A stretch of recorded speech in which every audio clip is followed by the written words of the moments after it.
So, hello everyone. um, my name is Julio Linares, and today I want to talk to you a little bit about my book, Decolonizing Money. It's coming out next year in Pluto Press in Vagabonds. You can pre-order the book right now. So maybe a little bit of context for the book. I wrote this book, let's say in the last 2 years, but the process started during work that I was doing with my late mentor and friend, David Graeber, who was a big inspiration also for this work. At the time with David, we were looking into this question of how could we think about a money system or a type of money, better said, a form of money that could actually be democratic, as in real democracy or direct democracy. And so this series of explorations were also based on a lot of the work on debt cancellation that David was doing when he was alive, and also on the work on unconditional basic income that I also have been doing for many years. And so the question that drives the book a lot is, how can we change our relationship to money in such a way that we can also change money itself? And I try to situate this question in the current context of today, within the current monetary politics of today, to think about what are, from an anarchist and anti-colonial perspective, the ways in which we can take action, take direct action, and actually change the world in a way that does not destroy the planet. So the first chapter of the book is a bit of an imagination exercise, in the sense that it's, here we go. This is the table of contents.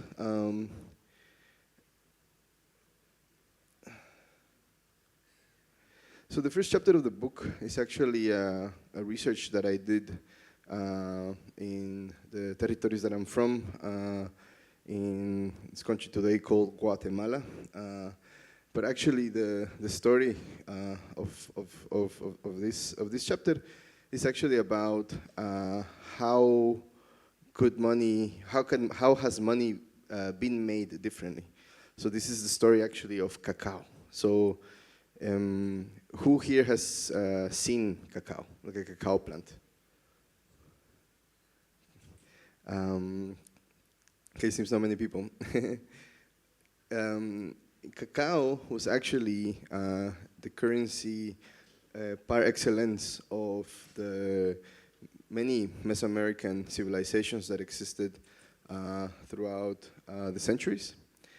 What was interesting about cacao is that it was a money that actually grew on trees. So people used it as a way to exchange for things that they could not get in their own local regions. They would use it as a unit of account, so as a way to make prices. They would use it as a way to rewire their social relations. So cacao was often used in moments when there was, say, a wedding. So as a wedding gift, or a gift to a lover or a partner. Also in moments of collective grief. So when a relative or ancestor passes away, there were many sort of games of sex and death that took place with currency, in this case cacao, as a social currency. And so in many ways cacao was a living currency in the sense that it had a lifespan. Cacao was not a currency that if you do not use, then it just stays there forever. Like today we would think about gold or even like digital money in some ways. So as a living currency, it was also a rotting currency. So the money that people used had a expiry date. And this fundamentally changes the way in which people relate to money, because it's something that you cannot accumulate, right? When you have cycles of growth of a plant that then you use as a way to exchange and then enjoy by eating it, it's really hard today to think about eating money.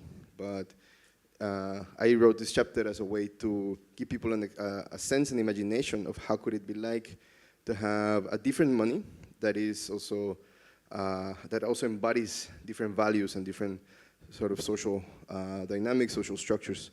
So there were many merchants across the Mesoamerican region, from the Mayan kingdoms, confederations, to the Mexica, eventually empire, that would walk around all of the corners of what is now Mexico and Central America to exchange things of value from each other using cacao. And what was interesting is that, for example, this god that you see here from a hieroglyphic, Ekchua, is the Mayan god of both cacao, but also of merchants. So you see there that there is like a deep woven interrelationship between the two. One thing that I also found during the book that's interesting, is also, I think, important for the purposes of thinking about US dollar abolition, which is the larger argument of my book, is that when the Spaniards arrived to, the colonizers, when they arrived to what is now called America, they quickly realized that cacao was used as a way, as a currency for tribute and as a currency for trade. So they quickly began to seize the cacao fields and the cacao treasuries and deposits of Moctezuma himself. And what that meant is that they suddenly claimed the power to access this network of value, but at the same time disrupted it. And they disrupted it so much that then people could no longer continue these millennial circuits of exchange that they had. So there was definitely a strong break to the value system that was living for around 4,000 years from the time of the Olmecs all the way to like 1500s, when cacao was seized by the Spaniards and then used as a way to tax people for believing in false gods, according to the Spaniards, right? Which also contributed to the mass genocide that ensued. And so I think one of the lessons of this chapter is that the way we make money matters. So the materiality of money is a reflection, is a mirror of our current civilization, or the civilization in question. And so this matters because, money matters because if we only think about money as a sort of abstract social relation, then we're missing a lot of the material reality that the civilization is founded on, including the money itself. So money is not outside of the circuits of social reproduction, of how do we reproduce and care for our life. It's actually an inherent part of it, and that's because money is a series of promises that we make to one another. And so the problem is that, of course, under capitalism, this money, the money as a promise has been turned into a commodity.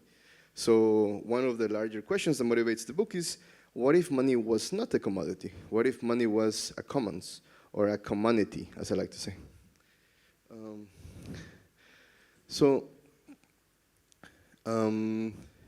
The larger argument I try to make in the book, as a sort of form of direct action, as a call for social movements to take on, is to abolish the dollar. And so I try to make the argument in the book that in order to abolish the dollar, we first need to understand its body, or how is it working, the organs, let's say, that make up this sort of planetary structure that is killing the earth. Very briefly, I will not go into all the parts of the US dollar system, but suffice to say that internally, within the United States, there are two institutions that act as sort of dual issuers or creators and destroyers of money. And these are famously, of course, the Federal Reserve of the United States, but also the Treasury of the United States. So the process normally happens in a way where the Federal Reserve issues money out in the form of debt that gets monetized into US dollars and then put into the circuits of the banking sector and industry. And then the US dollar system has the reach and power it does because largely of what it's called the Treasury bill or Treasury bond standard Now, what that means is that the institution of the Treasury is in charge of issuing promises of future dollars in exchange of present dollars that the Fed issues. So investors, so-called investors, which include the central banks of all the countries in the world, are somehow forced, semi-forced, or actually really forced in a way, implicitly forced to hold both US dollars and US Treasury bills, which are these promises of future dollars. So what happens is that the Treasury takes present dollars out of circulation and says to central banks, we will give you more dollars in the future, so dollars with an interest. And so this is the mechanism by which the rest of the world is tributing wealth back into the US in a way where if countries stop to hold US dollars, then because the dollar acts today as the reserve currency of the world, then their own power as a sort of national money would decrease. And so this structure of, let's say, like violence and tributation and forced labor and like the distribution of resources from, say, the south to the north or the periphery to the center has a longer historical structure, which is something that David Graeber, my former mentor, called the military coinage slavery complex. So what that means is that you have a military that is charged by a king or a sovereign, in this case, to go out and basically expand its territorial reach, enslave people, or turn them into forced laborers, get them to work for money, the money of the king, the money of the state, the money of the sovereign, and then tax them as a way to maintain the bureaucracies and the military itself. And so this structure is still very much alive today within the body of the US dollar in many different ways. So for example, the US military is today the enforcer and the reason why the US dollar has so much power. So if you look at the world, there are military bases of the United States all over the world, especially in countries that are supposed to be their allies, like Japan and Germany. And of course, there is a military and political reason for this, but it's also economic. So people have to hold dollars because of the threat of violence of the US Army. Then there is another thing which is interesting that relates to the energy matrix of the world.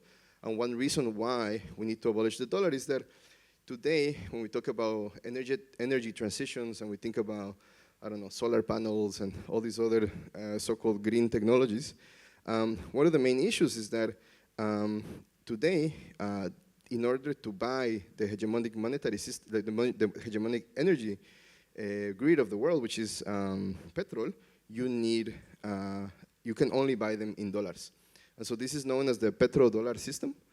And it's actually even more messed up because the US Army is actually the biggest consumer of oil. So they're both in charge of protecting this regime that you can only as a country buy oil in dollars, and at the same time they're the biggest consumers of it. So we cannot really have an ecological, social, energetic transition unless we unlink ourselves from this dynamic. And of course this is replicated at other levels where you see in the banking sector, in the investment, there is no real macro structural investment in alternative energy grids, mainly because all of the money is being funded towards petrol and oil capital. I'll skip the next point. So what's important here is that someone's deficit, in this case the US dollar, the US's deficit, its budgets, are effectively funded by the rest of the planet. So today, the rest of the world can, if the US war machine were to disappear, the rest of the world could go at it alone without the United States. Most of the world, many countries in the world have already different forms of food sovereignty, autonomy, but that are largely stolen away by forced importation of goods, by debt that are forced upon them by the International Monetary Fund, the World Bank, and these other sort of satellites of the United States. So these sort of imperial deficits that the United States takes in order to fund itself, its army, its weapons, and its sort of genocidal regimes are basically funded by the rest of us. And so one way that I like to think about abolition and abolitionist politics is this idea of abolition democracy, which was a term that was coined by W.E.B. Du Bois, which was a sociologist that was writing about, at the end of the period of slavery in the United States, he was arguing that when the institution of slavery was abolished, there were not structural counter institutions that were brought into being, democratic institutions that were brought into being to enable the newly free slaves to enter into this new regime of work and labor and relationships with others. Like former slaves had nothing, they only had their labor, so they had no assets, there was no proper redistribution of wealth in that context. So abolition democracy is basically this idea that in order to change a specific institution, we have to first abolish it and then create the counter institution for it. So this is a concept that is taken up today by people like Ruth Wilmore Gibson and Angela Davis when they talk about prison abolition in the United States. So one argument that I make to try to connect to these ideas and these efforts is that instead of only focusing on the sort of repressive hand of the state, on the prison side, and trying to abolish that, we should focus our efforts and energies on actually attacking the funding mechanism, the monetary system that enables the prisons and the military and the police to continue as they do. So this sort of whole system, this large system, is called by sort of a Marxist archaeologist, historian, Michael Hudson. He calls it super imperialism. And the reason behind the super is because of the regime that we entered since 1971, I believe, when Richard Nixon took the dollar off the gold standard. This was a moment when the United States was struggling to pay for the war in Vietnam, and they were depleting their gold reserves in order to do so. France was taking a bunch of them, of their gold reserves, and so Nixon and his administration decided to say, we will end the gold standard and make the dollar the new standard. So effectively, from one day to the next, countries all around the world had to hold dollars with like fluctuating exchange rates to maintain sort of the power or purchasing of their own economy and their own like monetary system. And so this signified a huge shift in the balance of powers, where all countries in the world were effectively now getting taxed by the United States to fund the United States. You see it with, again, with the sort of dynamics with oil, with Saudi Arabia. Like a few years later, after this happened, I think it's 1974, Saudi Arabia made a deal with the United States to recycle the dollars that the US would give them for their oil into the United States Treasury. So this is effectively how the system is financed. So the United States buys oil from oil-producing countries like Saudi Arabia, and then Saudi Arabia puts those dollars back into the US Treasury system. The US Treasury gives them US Treasury bills, and so the expansion continues. So this exchange of, or recycling of dollars in exchange for security is one of the ways in which the US has managed to maintain its hegemony and sort of, allies, let's say, in different parts of the world. And it's the same, of course, with Israel, no? But instead of with oil, it happens with weapons. We see it today with the ongoing genocide in Palestine. The US regime is basically funded by war and by weapon sales. So, Israel is one of the places where a lot of the research and development of new weapons happened. And so, so long as we cannot break this link between the military, the industrial complex, the monetary system, and the force like labor or like genocidal violence that goes on, we will not be able to actually have a proper social and ecological just transition. So this is why we have to abolish the dollar, because if we don't do so, the sort of meta crises of genocide, ecocide, and all the other ones will not stop. So my call for people is to think from their own perspectives, from their own social movements, whether if it's the crypto world or the degrowth world or any other type of contemporary utopian liberatory movement in the earth, to think together in ways in which we can actually change the monetary regime and move towards a system that is based on care and freedom and dignity for everyone on earth. So in terms of proposals, what I largely call for in this process is that most countries in the world today are indebted to largely institutions like the IMF, the International Monetary Fund, and the World Bank, which, as I said, are satellites of the United States. So one of the proposals in the book that I call for is to go beyond the debt system, the sort of imperial debt system that holds most countries in the world with their hands shut. So I think it's like 1/3, 1/4, even half of most like national incomes of countries in the world are basically sent in debt repayments back to again, fund the military industrial complex of the United States. So fundamentally, we have like to first do that. If we manage to abolish the dollar, then my argument is that we would ensue a moment of what is called the Jubilee, or a moment of cancellation of debts, where all this wealth that is normally being tributed back into the empire could actually go into funding other things, such as an unconditional basic income, such as services for people, basically the things that people need to live. But the idea is that we cannot do that unless we cancel the debts. And so how do we cancel the debts? My argument is that the most direct way is actually to abolish the dollar. I have been part of social movements for the cancellation of debt. One of them is called Debt for Climate. And one of the strategies there is to build counterpower and to show from below, from the different sort of chapters that the movement is in, that we need to have a united front against that.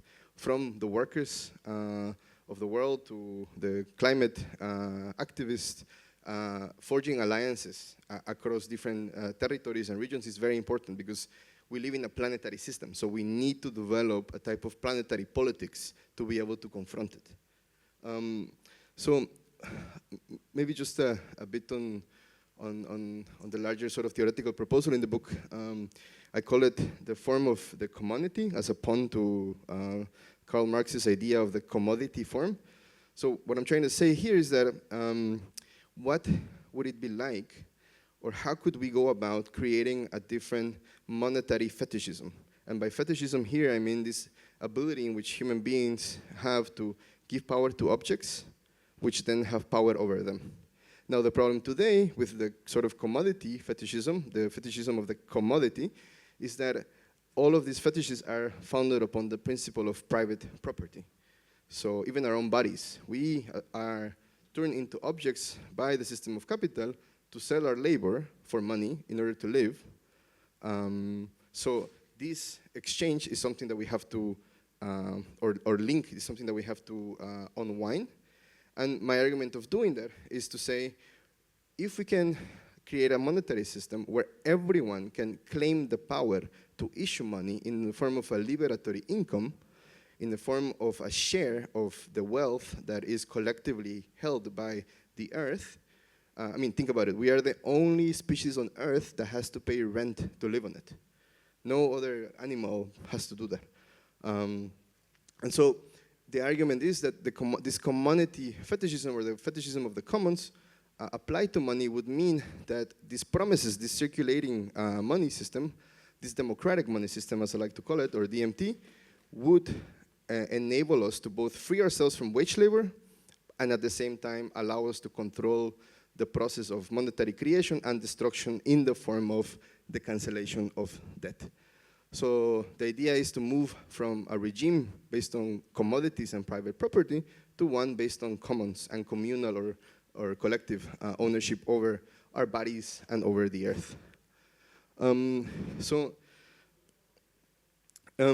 I have been also involved in some experiments, pilots, trying to make basic income happen in a distributed way. So many years ago, I created a project called Circles UPI, which was a protocol where effectively everyone in the system issued their own token, ERC20 token at the time, and they could then use that to create trust relations with each other and then pay for the things that they needed. So we set up a pilot in Berlin with different people offering things from food to healthcare to distribution of things.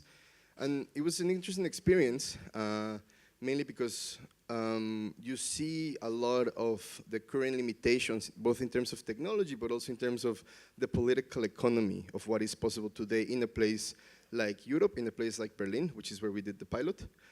And so I'll share with you two learnings of that I think are relevant. One of them has to do with the actual structure of crypto and how crypto reproduces certain structures that are problematic for our purposes of liberation. One of them is this idea of plutocracy. So today, the politics of mathematics or the politics of algorithms within blockchains reflect a plutocratic structure in the sense that the more tokens that you have, the more power you have to decide over things in a blockchain. Now, for someone like me and the group that I was with, making an application on top of a blockchain that has such a differential power is actually problematic, because if we are successful in making a planetary basic income happen, then who will have the power over that system? The ones who control the blockchain. And so if you look at history, the closest thing that you can find with this type of hierarchical yet decentralized system is something along the lines of feudalism. So what do we want? Do we want crypto feudalism or some form of more democratic, local, municipal politics to arrange money? How much time do we have? Surely, why not? Okay, cool. And the second learning from the Circles pilot was, it's a story that I want to share with you about a farmer that we used to work with. And what a lot of his struggles were about how to ensure that he could sell healthy, affordable vegetables to people in the areas of Berlin, growing the vegetables in Brandenburg, which is the area surrounding Berlin. And he would say to me, you know, when I sell my vegetables at the shop, they're often 50 cents to €1 more expensive than the ones that come from Andalusia in Spain, which is a region where tomatoes are grown with migrant labor from people coming from North Africa and many other countries. And so you see the structure of the economy there, where the imperial structure of the economy, where cheap imports and cheap labor are then moved to the centers, making both the periphery and the center fragile. And so one of the reflections there with the basic income pilot was that in order to actually have what we want, which is economic democracy, autonomy, freedom, food sovereignty, all these things, we really need to create the material basis, the material conditions for this to take place in the centers of empire. Because so long as like places like Europe, places like the US, cannot go at it alone, cannot have their own means of subsistence in their own regions, the thrive for expansion and extractivism, colonialism, imperialism, and all the rest of it will continue. So to me, a basic income rooted in local democracy, in regional democracy, is a way to do that, to enable the basis for us to actually transition. But we need to go beyond also the current politics of crypto, which are like a nightmare, honestly. Like, we need to do better. And so I'm running out of time, but here are some of the methods to how to abolish the dollar. I'm happy to talk about them one-on-one. Thank you very much for your listening and your time.